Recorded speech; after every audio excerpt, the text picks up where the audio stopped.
বিয়া পাতি কাৰণ মোৰ বিয়া কৰাৰ ইচ্ছা নাছিল বহুতৰ এই হাহাকাৰ উদ্যমিত বিয়াখন পাতিলোঁ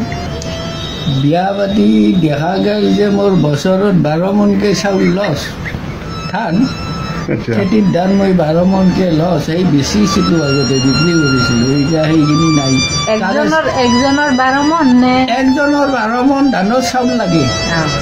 এক বছৰত সেই চাউলখিনিৰ লগত দালি চব্জি নিমখ তেল ভাজি মাছ মাংসই সেই 12 মোন চাউল শেষ কৰিব লাগিলে আনুষংগিক কিমান খৰচ আছে তাৰ উপৰি এই 12 মোন চাউল খুৱাই ধুৱে উঠি যিখিনি বেমাৰ অৰ্জন কৰিব সেইখিনি নিবাৰণৰ কাৰণে ডাক্তৰৰ তাতে যাব লাগিব তাতেও কিমান টকা লছ যদি আজি মই বিয়া নকৰালোঁ হয় মই লাখপতিতকৈ উগ্ৰতপতি হৈ যাব পাৰিলোঁ অযুতপতি হৈ গ'লোঁ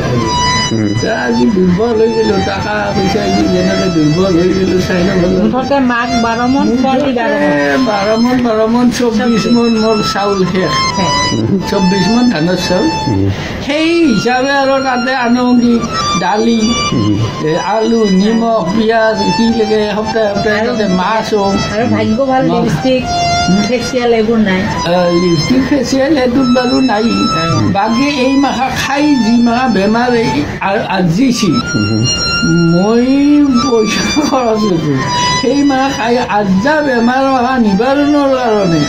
কিমান ডাক্তৰৰ হাতে ঠেঙে ধৰি গাড়ী মটৰ ভাড়া কৰি এই বেমাৰ নিবাৰণ কৰিব লগা হৈছে তাতে পইচা খৰচ নেগেছি